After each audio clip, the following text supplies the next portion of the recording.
Hi, this is Augustin Nielsen, Glam from Wigwam. You're listening to and watching CMS TV. They were competitive, and they fought about little things like who got the most stage size and all that other stuff. But in the end, their competitiveness made for better music, better shows, and more loyal fans. Absolutely. Yeah, Absolutely. crazy stuff. Yeah, but I don't know why it's not that in me. I don't know. I have no idea. I mean, you know, back in the days in the 80s, LA, there were so much bands, yeah, Yes. that you don't know how many bands didn't make it, because there were so much. Yeah.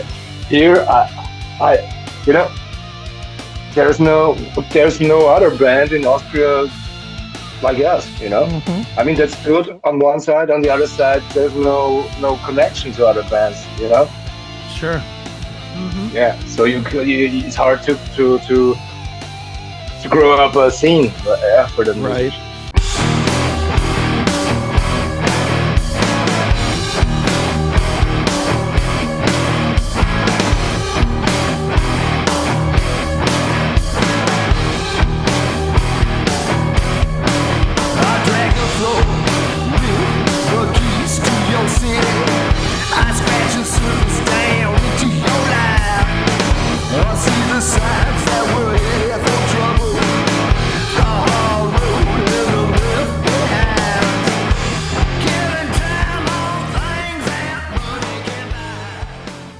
It is Chris Akin Presents, and I, of course, am Chris Akin. And today on the show, great band, great album. There's just a lot of great stuff to talk about. The band is called Madhouse. New release July 11th. It is called Plead the Fifth. And here to talk all about it is the guitar player of the band, Mr. Mikky Stixx. Mikky, how are you, man? Hey guys, I'm fine. How you doing? I'm good, man. It's great to talk to you, and it's great to talk to you about Plead the Fifth, man. It's such a fun, energetic rockin' record, man. Let me start there just by saying congratulations on a fourth home run from you guys. Thank you very much. I appreciate it. Yeah, I love it too. I think it's a very cool album. Yeah. Absolutely. Well, man, let's talk about it. Obviously, it's what you guys do. It's not like you're going to hear this one versus the other stuff and go, "Oh, that's so different." But I do feel like you definitely pushed the envelope a little bit. It's bigger, especially sonically. The sound you caught sounds a lot better, or bigger rather. Talk a little bit about that, man. Did you guys purposely change up something to make the sound bigger and fuller and bolder? Yeah, sort of. I mean, it's. I think the new album it's a bit more of everything. It's more melodic in some parts. It's but also harder in some parts. It's just a step forward in terms of sound, yeah, and sound quality. It's more sophisticated and more mature, I think. Yeah, yeah. Sure. Did you feel like the previous records were missing something, or did you just come into this one and say, "Well, we gotta raise the bar, so to speak"? No, no. I think the older albums are good as they are, but it's a natural um, thing that you that you're more mature from album to album. I think. Yeah, I think that's natural. I wouldn't Sure. do anything other on the old albums. It's just good as it is. Okay. Makes sense. Well, you've released three videos so far that I've seen. We Run Riot, Shotgun Rider, and Wicked Hearts. Do you like the visual piece of it, or do you wish we could go back to the old days where it was just hear the music and love the music? Yeah, but there were videos too back in the day, True. so I loved back in the days too. If I see a video of a band, because it's more a connection to the band. You see the guys, you see how they look. That's a cool thing. Yeah, we released 4 videos by Okay. now. Midnight Fever was the last one last Okay. week. It's the opening song of the new album, and you know, it's for us. It's fun for us to make videos. We have not a script or something. We just do what we want to do and record it with the phone. Yeah, just cut it and that's it. Right. Sure. Now, Okay. Mikky, you know this as well as I do. The business today of music is very difficult, and if you Yeah. if you find some success, you are one of the lucky few. Do you wish that maybe your band, especially with the sound that you guys have, you guys, you're almost like wrong era. If you guys would have come out in the old era, you guys would have sold 10 million records, that because you Yeah. guys have that sound, that Motley Crue, Skid Row, maybe Guns N' Roses vibe. Yeah. But at But I'm this, not sure if we did, because there were a lot of bands mm-hmm, back in the days that were pretty good, but not that big. sure, So yeah, and I think that didn't change. So if you got luck, then you get big. If not, then it's not sure. that big. Sure. And honestly, we are sort of in a resurging time for this style of music. You guys obviously are in a band like Crazy Licks or Crash Diet, or there's Yeah, there's quite a few that are out there today, kind of. Some us old guys with the white beards will call that keeping the sound yeah. alive, but a lot of Yeah. the new kids, they the younger generation, they didn't grow up on this music, so you guys are their first actual taste that they can actually see and hear. Do you feel Yeah. like that is kind of a responsibility for you guys to kind of keep that sound alive and push it forward? You know, we do what we want to do. That's the main thing. If people like it, it's cool. If people don't like it, it's cool too. And if young people like it, I mean, yeah, that's very cool because that's the music I grew up with, and it's nice to see young guys in the crowd, and not just old guys like us. Right, sure. Now, Mikky, I saw this in the press release, so I don't even know if this is real or if this is publicist stuff, but I have to ask. And I'm asking because I just don't know your early history. But from what Mhm. I read, the band started from a hard and heavy show that was almost like a community jam with like 20 musicians at it, and Yeah, somehow you right. whittled it down into the band. Can you tell us that story? Yeah, this was back in 2017, and it was some friends of mine, as I said, like 20 or 30 musicians here in Vienna. And we did a show called the Hard and Heavy Tribute Show. And we played a set 4 hours with all the stuff, Mother Crew, Red, Poison, Mm-hmm. and all the bands. And it was a really successful night. And it was just a blast. It was real fun.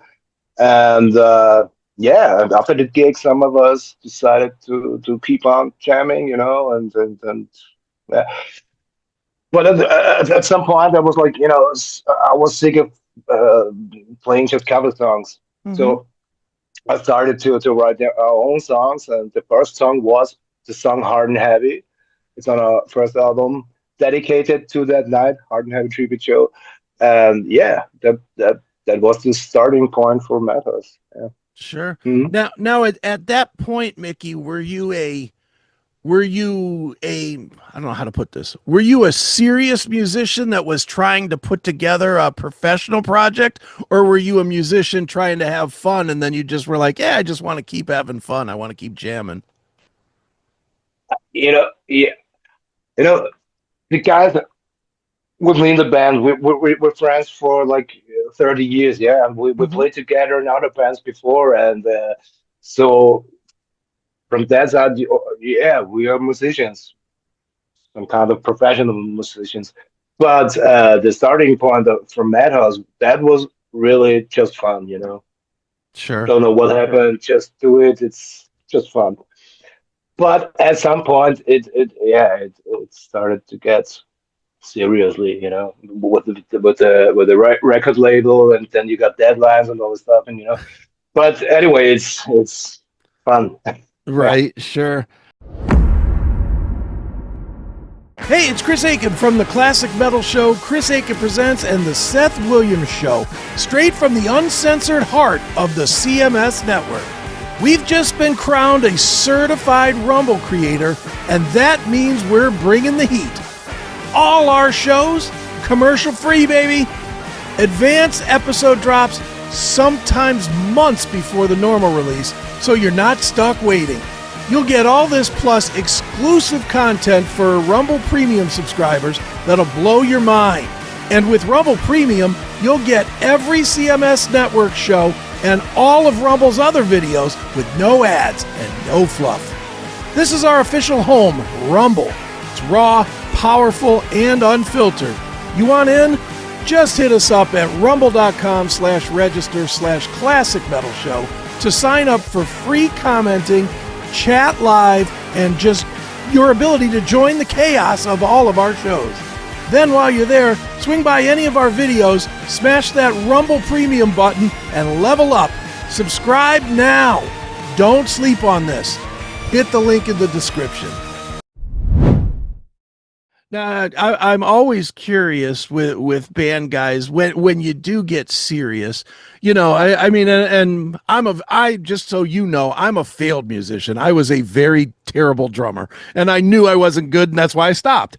But I know how musicians think, and everybody thinks that, you know, they've got something to say that nobody else has said, and that they have, you know, they have the magic sauce to make that, you know, to be the next Guns N' Roses or the next Skid Row or what, you know. Everybody has that thought.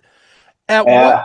at what point for you does it become real? Was it just this hard and heavy show, or was it once you got the band together, maybe you played a gig or you wrote a song and you were like, this is really something? That's really hard to say because you know the fun fact is still there, so that never changed. It's fun like from the first day. But I would say with the signing with the record label, that was a big step for us. Where we were like, okay, yeah, now it's getting a bit more serious, you know. Yeah. Sure. Now, how do you find the record label, or do they find you? No, you know, we were collecting the labels, and then we just wrote them, you know. And Raw Records was one of the record labels that right back uh, in a way that we couldn't resist because they were so motivated. Yeah, we just sent I don't know, 2 or 3 demos. Yeah, shitty sounding demos. Yeah, Mm-hmm. and they were like, yeah, but there's something about it, and you know, and yeah, it was clear for us that we signed there. There was another record label in the States, but yeah, the Raw Records was a good decision because they make a great PR, and yeah, it's a real cool label there. Right, definitely. And Now, they're not like, you know, you have to sound like this or that, or you have to do like that. You know, mhm, that's very important for me that I can do what I want to do. sure. Well, and I'm curious, Mikky, because, you know, in today's world, you guys are not doing the, I'll call it the flavor of the month music. I mean, if you were doing something more like I don't know, Kill Switch Engage or something, you know, from a business standpoint, that might be better for you. But you're Yeah. choosing the music that you love. How did you make the decision, and how do you stay with that decision? You know as well as I do, a lot of bands start out sounding one way and they see how to make money and they morph into Yeah, that. yeah. You know, how do you guys stay true to your roots? Yeah, I mean that's not the point for me. You know, I'm a musician. I want to play music, and I want to play that kind of music I love. I mean, Killswitch Engage or you know other bands are cool, and I've played in bands that sounded like that. And you're right, we had way more fans, especially at the area here in Vienna, yeah, Vienna? because there's a scene, there's a music scene, but not really for glam metal. In Sure. Vienna and Austria, as a glam metal band, you're really exotic, you know. But that's, you know, I don't care about that, you know. I want to play the music I grew up with, yeah, and that was, yeah, hair metal, sleaze rock, and all that stuff. Right. Sure.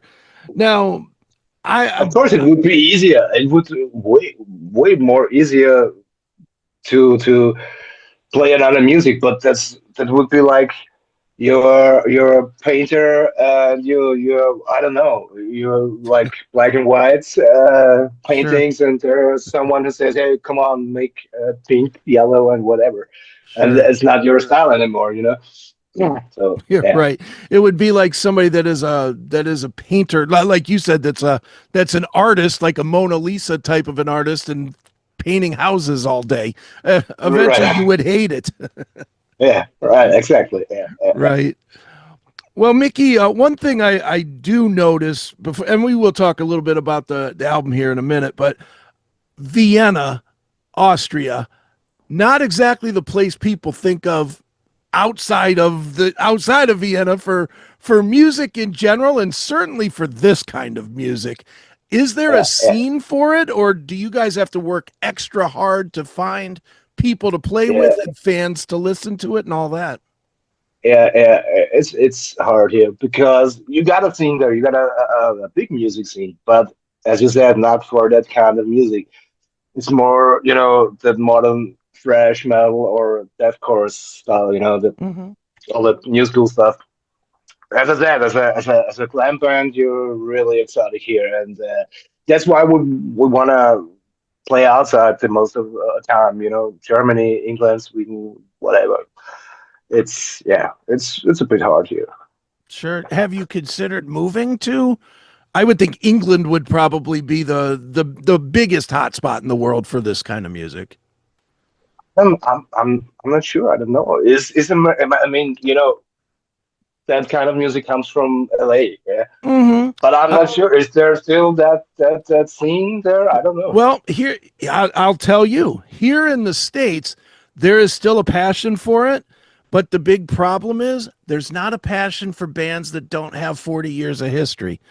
And there's, Okay. I mean, people still. I'm sure you see the same things I see on Blabbermouth or whatever. Motley Crue to play this Yeah. stadium tour, Yeah. or every other week. Skid Row got to get Sebastian Bach back. There's Yeah. still Yeah. interest, but Mhm. as somebody that's here and goes to a lot of these shows, I don't see here's Motley Crue with band that is new of the genre like in the old days. Yeah. It seems Yeah. like Yeah. everything now is so about money that it's Yeah. not about keeping Exactly. the scene alive anymore. You see Yeah. that too? Yeah. Exactly. Absolutely. Yeah. And I assume that's everywhere the same thing. Yeah. Mhm. USA, Europe, Japan, Australia. I don't know, but yeah, that seems to be like that. Yeah. Do you feel disrespected at all by the old guard? And let me explain why I'm saying that. Because I'm 56. I came up in that era, right in that era. Really, man, you And look good. oh, thanks. But I will tell you the reason that era worked so well, and the reason that there are probably more bands that everybody knows from the hair metal band than any other era and any other genre, is the bands took care of each other. When you went to see a Motley Crue, as an example, I saw Motley Crue probably 15 times back in the era. Every time Yeah. it was with a band that you also now know. It would be Motley Crue with Faster Pussycat, Motley Crue with Slaughter. And these were before Yeah. you knew those bands. They took those bands out. Nowadays, Yeah. the only thing you see is Motley Crue with Joan Jett and Poison. Yeah. You only see Yeah. bands that have already made it all just staying together. They don't. Bigger, biggest. Yeah, they don't make the scene strong anymore, and I think that's why the scene yeah. isn't strong. Do you see that too? I see it too, and I don't know why it is that way. Yeah, making money, of course, Yeah. but it seems to me that back in the days in the '80s, that all these bands were well, like friends, you know, Mm-hmm. as long as they were smaller. Yeah. I don't know. So I think they were competitive, but they were still friendly. You know, yeah, they would yeah, do the tours. You would go and see like Poison and Warrant was I remember that tour distinctly in like 1990 maybe. yeah, And yeah, yeah, they were competitive and you know, they fought about little things like who got the most stage size and all that other stuff. yeah, But in the end, their competitiveness made for better music, better shows, and more loyal fans. yeah. Absolutely, Yeah, it was absolutely. crazy stuff. Yeah, but I don't know why it's not that anymore. I don't know. I have no idea. I Yeah. mean, you know, back in the days in the 80s, LA, there were so much bands, yeah, Yes. that you don't know how many bands didn't make it, you know, because there Mhm. were so much, yeah. Here, I, you know, there's no other band in Austria like us, you know. Mhm. I mean, that's good on one side. On the other side, there's no connection to other bands, you know. Sure. Mhm. Yeah, so it's hard to grow up a scene for the music. Right. Sure. Yeah. Well, Well, Mickey, but there's let's. one band, not in Vienna, in Upper Austria. It's called the Sergeant Steel. They're very good. Okay. Yeah. Don't know if you heard of them. I have Real not. No. cool. Yeah. Very cool. Sergeant Steel. Good. Get ready to turn up the excitement at your next event with the Perfect Choice Band, the ultimate party starters in Ohio and beyond. Picture this: two electrifying vocalists, a powerhouse rhythm section, and a horn ensemble that will blow you away. That's right, the Perfect Choice Band isn't just another cover band. We're here to transport you to the heart of the party with unforgettable renditions of your favorite hits. From classics to chart toppers, we've got your playlist covered. Our mission? To keep you singing and dancing until the stars fade into dawn. So, why settle for ordinary when you can have extraordinary? Call 440-346-5242 or visit us at perfectchoiceband.com to book the ultimate entertainment experience for your special day. The Perfect Choice Band, where every moment is music to your ears. Don't miss out. Book now and let's make memories together. Well, Mickey, let's talk about a couple of the songs on Bleed the Fifth here. I always try to start with my favorite. This is very easy for me. I thought Wicked Hearts is fantastic.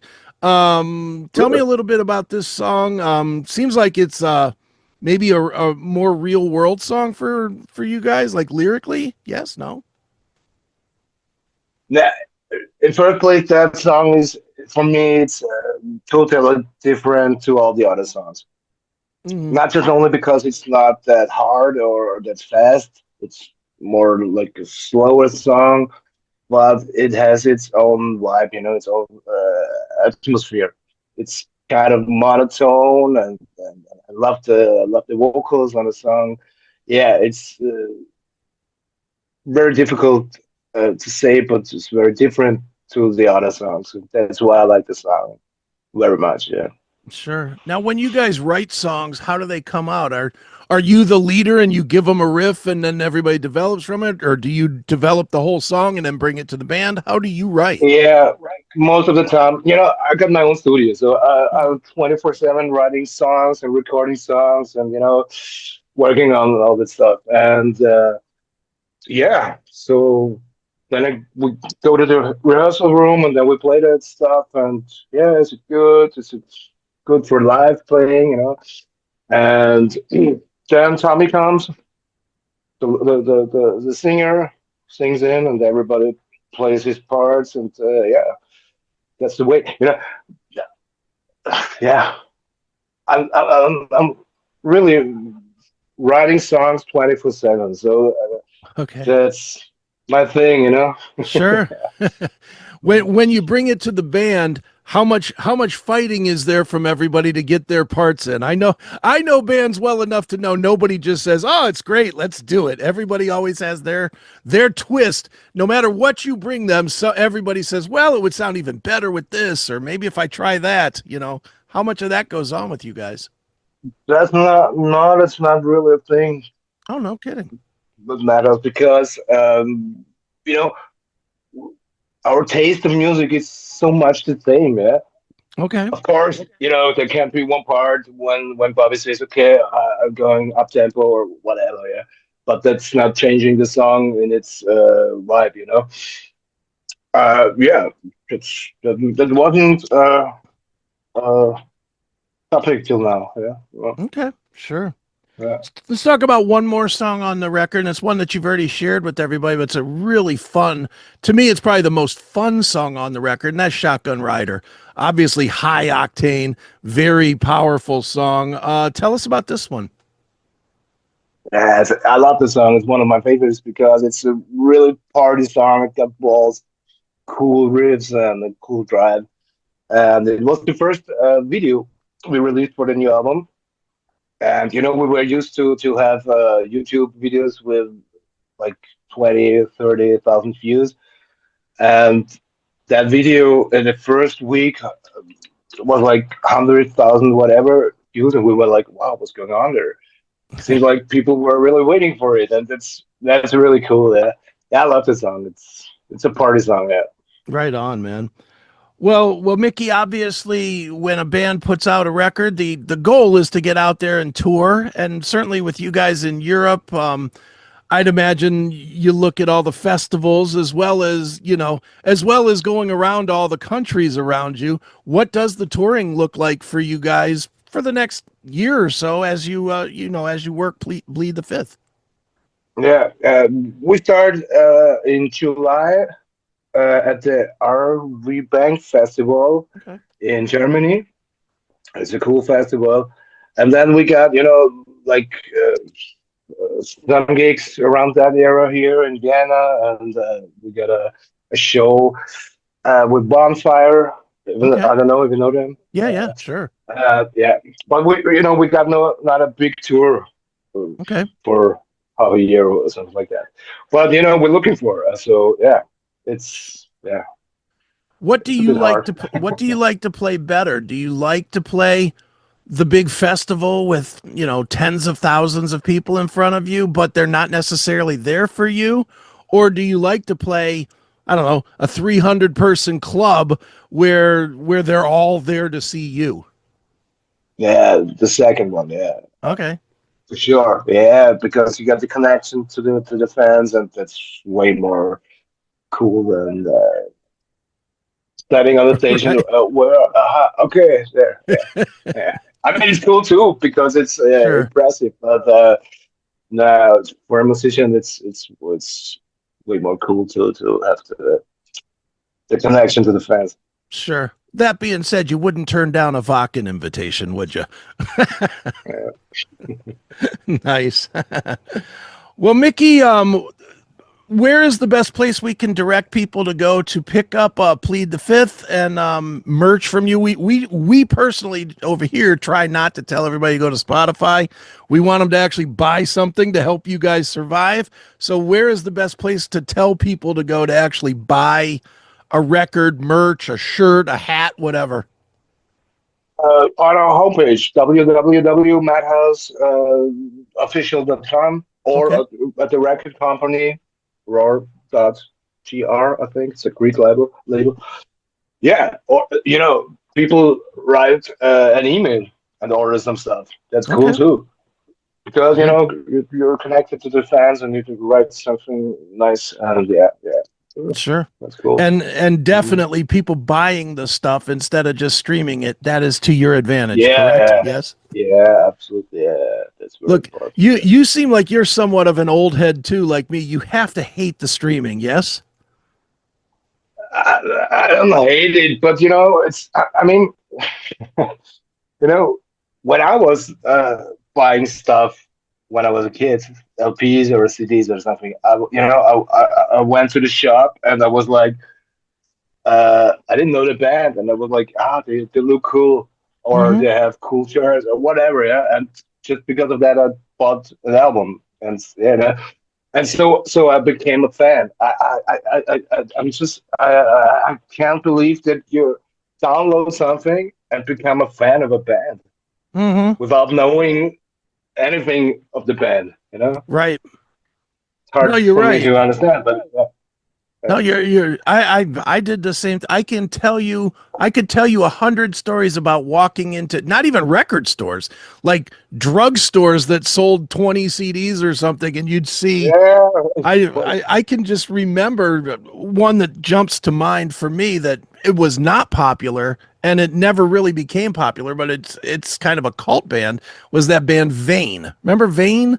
You yeah, know, of course. but they weren't popular like huge here either. I remember buying that record in a drugstore because Yeah, they looked the part yeah, on the cover. And it's a great yeah, record that I still listen to 40 years later. I mean, it's just yeah. you don't get that looking at a postage stamp picture of an album cover and not reading the lyrics and reading who the producers were and who Yeah, you guys worked with and stuff. It's definitely a yeah, different time.